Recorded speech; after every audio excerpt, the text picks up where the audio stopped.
C'est Jalal Babla, directeur de la stratégie et du business dev chez IRAD. J'ai un parcours typiquement différent des gens qui sont dans le domaine du IT. En fait, il y a à peu près un peu plus de 15 ans dans le domaine du IT où j'ai fait le tour un petit peu de l'écosystème à partir du constructeur vers au client final où j'étais directeur informatique un peu plus de 5 ans chez un grand groupe hôtelier qui est Marriott International. Donc là en ce moment je suis chez IRAD, IRAD qui est connu dans le domaine du cloud, de l'hébergement et du développement web et aussi dans le domaine de la développement des solutions entreprises qui sont les ERP, Odoo. Là une de mes missions en ce moment c'est le développement de la nouvelle structure sécurité et infra et surtout autour de des solutions cloud. Donc voilà. Alors il faut savoir que depuis ces 2 dernières années, avec la pandémie du Covid, on a vu l'accroissement des attaques informatiques. Donc, ce qui a mis un petit peu, on va dire, pas la puce à l'oreille au gouvernement, mais qui a sensibilisé énormément le gouvernement sur la priorité et surtout d'accélérer la mise en place de lois, de structures pour sécuriser tout ce qui est infrastructure et données. On parle de souveraineté nationale, de sécurité nationale aussi.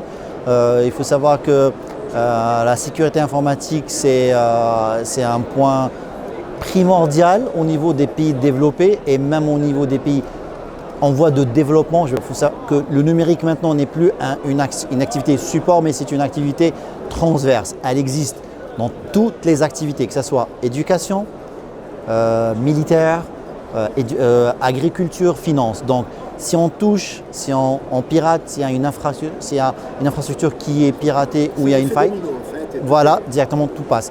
On peut voir ça, il faut juste se rappeler ce qui s'est passé dans le biopic de Snowden, où les États-Unis investissaient sur des solutions pour pirater et avoir et espionner les autres pays. Exactement.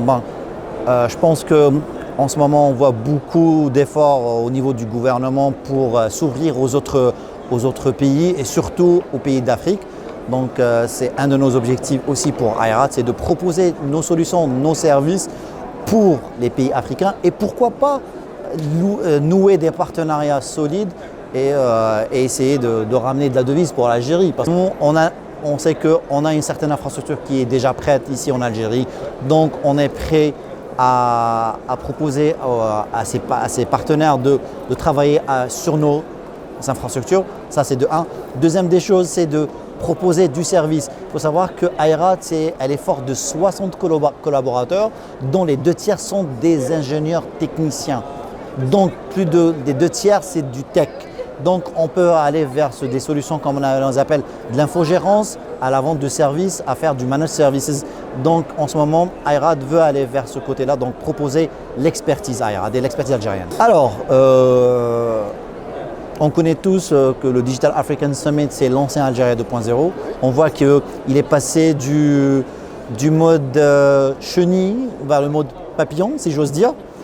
C'est un petit clin d'œil qui va faire plaisir à Karim Balek, exactement. Donc, j'espère que ce ne sera pas que la première et la dernière édition du Digital Africa Summit, mais on aimerait bien voir une certaine évolution. C'est bien, il y a du monde. On aimerait bien une meilleure participation des autres pays africains et l'implication aussi des autorités comme le ministère des Affaires étrangères et pourquoi pas le secrétaire général de l'UMA, de l'Union africaine. Merci beaucoup, Jalal. Merci, Reda.